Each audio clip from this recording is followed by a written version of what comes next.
தலைநகர் கோலாலம்பூரின் MPP எனப்படும் மக்கள் நலத்திட்ட ஆணையத்தில் அம்னோவினருக்கு எந்த ஒரு பொறுப்புகளும் வழங்கப்படவில்லை என்பதால் பாகிஸ்தானுடன் இணைந்து பணியாற்ற முடியாது என்று அம்னோவின் பத்து தொகுதி தலைவர் குலாம் முசாஃபர் குலாம் முஸ்தாகின் அறிவித்துள்ளார்.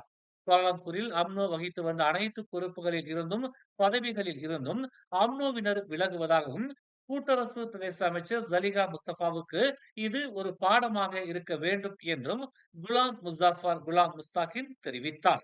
கோலாலம்பூரில் வசிக்கும் மலாய்க்காரர்களின் பிரதிநிதியாக அம்னோ இருப்பதை சலிகா முஸ்தபா உணர வேண்டும் என்றும் பத்து நாடாளுமன்ற உறுப்பினரான PKRின் பிரபாகரனும் இதை உணர வேண்டும் என்றும் அவர் கேட்டுக்கொண்டார். காலம் காலமாக அனைத்து சமூகத்தின் நலத்திட்டங்களுக்காக அனைத்து சமூகத்தினரும் வகித்து வந்த MPP எனப்படும் மக்கள் நலத்திட்ட ஆணையத்தில் அம்னோ ஒதுக்கப்பட்டிருப்பது திட்டமிட்டு அம்னோவை புறக்கணிக்கும் செயல் என்று அவர் குற்றம் சாட்டினார்.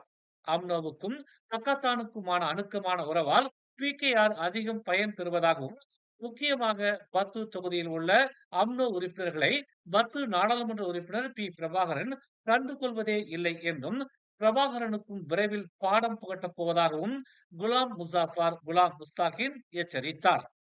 மேலும் செய்திகளை தெரிந்து கொள்ள தமிழ் மலர் நாளிதழை பாருங்கள்.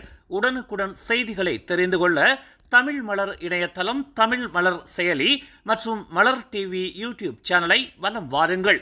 எங்களோடு இணைந்திருக்க மலர் டிவியை பதிவு செய்து கொள்ளுங்கள். உறவுகள் மகிழ்ந்திட விருப்பம் மற்றும் பகிர்வு சேவையை சொடுக்கிடுங்கள்.